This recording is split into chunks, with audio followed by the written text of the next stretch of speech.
Hello friends, அனைவருக்கும் வணக்கம். நான் வந்து 2 நாளாவே ரொம்ப பிஸியாக இருந்தேன் அப்படின்னு சொன்னேன் இல்லையா? இதுதான் காரணம். என் அக்கா பொண்ணோட பசங்களுக்கு பிறந்த நாளுங்க. அதனால தான் ரொம்ப பிஸியாக இருந்தேன். இது இல்லாமல் இன்னொன்று, எங்கள் பங்காளி சித்தப்பா பையனோட கல்யாணமும் இருந்தது. அதுக்கு பொண்ணு தோழி நான் தான். அதனால தான் 2 நாளாவே ரொம்ப பிஸியாகவே இருந்தேன். என்னால் ஷார்ட்ஸுமே போட முடியல. இந்த விசேஷம் வந்தாலே ரொம்ப ஜாலி தாங்க. ரொம்ப ஜாலியாகவே இருக்கும். எல்லாம் வந்து சொந்தக்காரங்க எல்லாம் நம்ம அப்போ தான் பார்ப்போம். இந்த நாட்கள்லாம் எப்படி தான் போச்சுன்னே தெரியல. இப்ப தான் குழந்தை பொறந்த மாரி இருந்தது. கடகடன்னு வளர்ந்துட்டாங்க. 1 வருஷம் ஆயிடுத்து.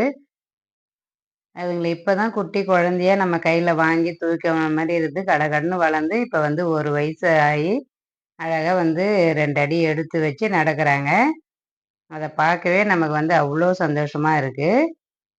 இந்த ஃபங்ஷன் வந்து ரொம்பவே நல்லா சிறப்பாவே கொண்டாடினோம். மண்டபத்தில தான் வச்சிருந்தோம். நல்லா வந்து அலங்காரம் எல்லாமே நல்லா பண்ணி, சூப்பரா வந்து கேக்கு வெட்டி சொந்தங்களோட நல்லா சந்தோஷமா வந்து கொண்டாடினோம். ரொம்ப ஹேப்பியா இருந்தது. நீங்களும் வந்து பசங்களுக்கு ஒரு வாழ்த்து சொல்லிடுங்க.